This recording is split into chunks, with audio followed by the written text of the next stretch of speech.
Cho ảo thuật xuyên qua tấm thép của Gian Go. Liệu ảo thuật gia có thật sự có sức mạnh thần kỳ để có thể đi xuyên qua một tấm thép rắn chắc không? Rất rõ ràng là đằng sau trò ảo thuật này chắc chắn ẩn giấu một bí quyết siêu phàm. Trong video kỳ này, chúng tôi sẽ ngay lập tức tiết lộ bí mật cho bạn. Nếu bạn đã nhìn thấu mánh khóe này từ trước, nhất định hãy để lại bình luận nhé. Để xem sau khi theo dõi chúng tôi nhiều video như vậy, bạn đã học được bao nhiêu mánh khóe ảo thuật.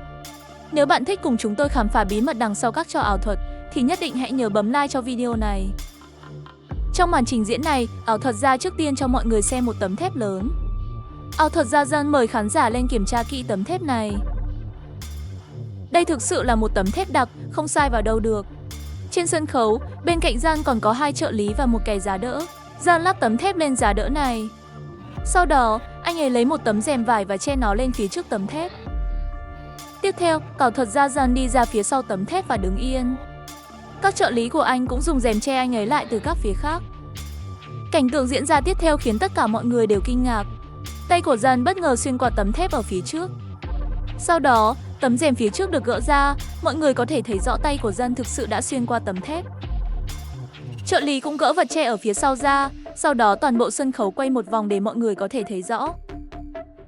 Tay của Gian đã thực sự xuyên qua tấm thép đặc này.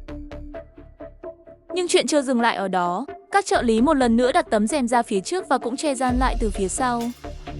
Điều không thể ngờ tới là lần này không chỉ là tay của Gian mà là cả người anh ấy đều đã xuyên qua tấm thép đặc này và đi ra từ phía bên kia. Nhưng làm sao có thể như vậy được?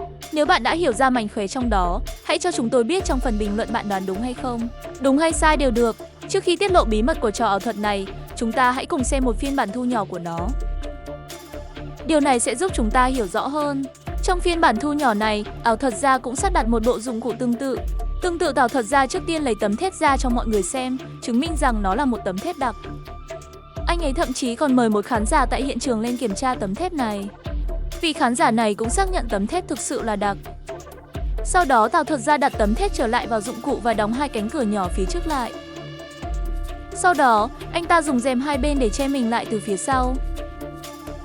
Được rồi, bây giờ mọi người đều biết phía trước ảo thuật gia là tấm thép đặc đó, bên ngoài còn có 2 cánh cửa nhỏ che chắn. Nhưng điều khiến mọi người sững sờ là ảo thuật gia đã mở cánh cửa nhỏ phía trước và bước ra ngoài. Trông như thể anh ấy đã đi xuyên qua tấm thép đặc đó vậy. Nhưng rốt cuộc thì làm thế nào mà làm được điều này? Các ảo thuật gia rốt cuộc đã làm thế nào để dễ dàng đi xuyên qua một tấm thép đặc?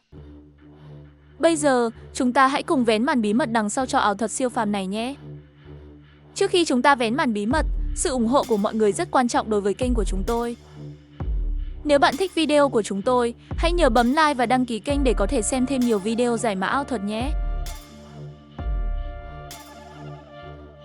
Bây giờ, chúng ta hãy cùng tìm hiểu bí ẩn của trò ảo thuật này. Thực ra, ảo thuật gia hoàn toàn không đi xuyên qua tấm thép đó. Mấu chốt của toàn bộ mánh khóe đều nằm ở bộ dụng cụ tinh xảo này. Nhìn từ phía sau, bộ dụng cụ này trông như thế này. Hai bên đều có một vài thanh thép, còn tấm thép thật sự thì được lắp đặt ở phía sau những thanh thép này. Điều này có nghĩa là những khung viền bằng thép mà bạn thấy từ phía trước trông có vẻ là một phần của tấm thép, nhưng thực ra hoàn toàn không phải, chúng không liên quan đến tấm thép. Hơn nữa, khe cắm dùng để cố định tấm thép, một bên của nó được trang bị cơ cấu lò xo. Nhờ vậy, tấm thép có thể như một cánh cửa, tạm thời mở ra một bên. Và khi bạn buông tay, cơ cấu lò xo sẽ đẩy nó trở lại vị trí ban đầu. Chúng ta hãy xem lại từ góc nhìn chính diện. Ảo thuật gia mở 2 cánh cửa nhỏ, sau đó rút tấm thép ra. 2 cánh cửa này đã che đi một cách khéo léo những thanh thép giả đó. Những thanh thép này không phải là một phần của tấm thép chính và bây giờ chúng đã được giấu sau cánh cửa nhỏ.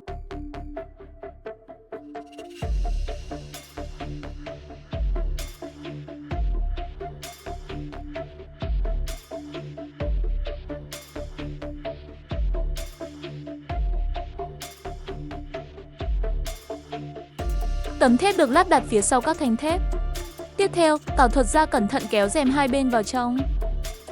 Nếu nhìn kỹ, ảo thuật gia trước tiên kéo rèm một bên lại, sau đó khéo léo dùng một tay mở tấm thép ra ngoài một chút. Như vậy, ảo thuật gia có thể dễ dàng di chuyển ra phía trước tấm thép. Trong một màn trình diễn tương tự khác, nếu bạn để ý xem, bạn sẽ nhận ra khoảnh khắc tấm thép được mở ra. Bằng thủ thuật tương tự, ảo thuật gia bây giờ đã đứng ở phía trước tấm thép. Sau đó ảo thuật gia mở cánh cửa nhỏ phía trước. Ngay khi anh ấy bước về phía trước, tấm thép phía sau anh ấy do tác dụng của cơ cấu lò xo đã tự động đóng lại. Điều này đã tạo ra ảo giác rằng ảo thuật gia đã đi xuyên qua tấm thép. Nguyên lý tương tự cũng được áp dụng ở đây. Sau khi trình diễn tấm thép và để mọi người kiểm tra, John đặt nó lên giá đỡ. Sau đó, trợ lý xoay giá đỡ cho khán giả xem và âm thầm trượt những thanh thép giấu ở hai bên ra ngoài. Những thanh thép có thể nhìn thấy từ bên cạnh này không phải là một phần của tấm thép thật. Tấm thép thật ở phía sau chúng, và cũng giống như trước, một bên của khe cắm cố định tấm thép thật cũng có một bàn lề có thể tự động đóng lại, cho phép tấm thép mở ra như một cánh cửa, sau đó đóng lại một cách liền mạch. Tiếp theo, John lấy tấm rèm vải ra và dùng nó che phía trước tấm thép. Tuy nhiên, tấm rèm này không chỉ là vải, phía sau nó còn giấu một tấm thép trên đó có khoét lỗ ở hai vị trí cụ thể. Nếu bạn nhìn kỹ, John rất khéo léo đặt tấm thép có lỗ phía sau tấm rèm canh vào khe cắm bên cạnh, cố định nó một cách chắc chắn. Khi John đi ra phía sau tấm thép, anh ta trước tiên mở tấm thép ban đầu ra từ bên cạnh như mở cửa, sau đó đi ra phía trước nó. Bây giờ, thứ còn lại trước mặt John chỉ còn là tấm thép bản sao có lỗ đó mà thôi. Nếu bạn quan sát kỹ, người trợ lý vào lúc này đã lặng lẽ mở cơ cấu bản lề lò xo. Như vậy, lát nữa trợ lý còn lại của John sẽ có thể mang đi tấm che có chứa tấm thép thật. Sau đó, John đưa tay xuyên qua tấm thép có lỗ trước mặt mình. Đối với khán giả, trông như thể John đã dùng phép thuật đưa tay xuyên qua tấm thép đặc đó. Tiếp theo, trợ lý gỡ tấm rèm phía trước ra, trợ lý còn lại cũng gỡ tấm che phía sau ra.